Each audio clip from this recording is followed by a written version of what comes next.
हे भगवान जी, हे भगवान जी, बामन हो जाइल चेंज कबले होई हमार लाइफ स्टाइल। चला हे भगवान जी, बामन हो जाइल चेंज कब होई हमर लाइफ स्टाइल। अरे दिने में सपना मत देखो भाई। हे भगवान जी, बामन हो जाइल चेंज कब होई हमर लाइफ स्टाइल। ब्यूटीफुल बेबी है हाथ में मोबाइल। हेलो, के बोला था? हम तो बबली। बबली?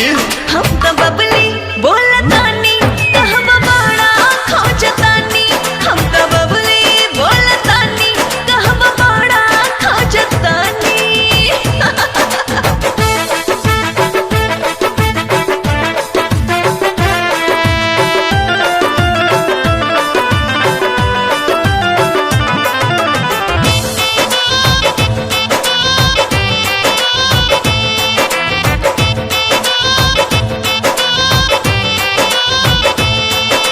चिकनी चिकनी गोरी बदनिया देखे में लगे स्मार्ट हो।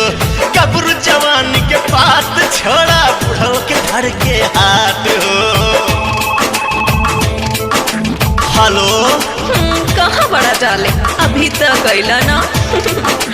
नंबर नोट करा 9565133622 समझ लो तू। हाय चिकनी चिकनी गोरी बदनिया देखे में लगे स्मार्ट हो।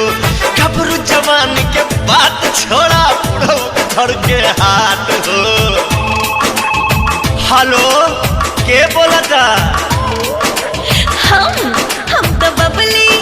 बबली? हम तो बबली बोला तानी कहवा बड़ा खोजतानी। हम तो बबली बोला तानी कहवा बड़ा खोजतानी।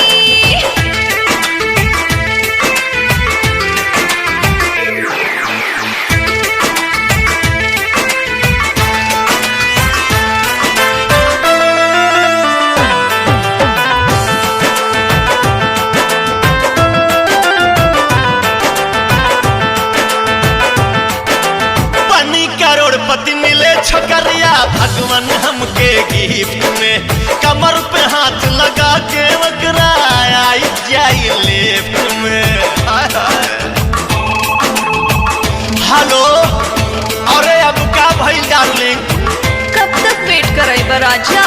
जवानी के डेट ता एक्सपायर होके वाला बा। बनी करोड़पति मिले छोकरिया भगवान हमके गिफ्ट में।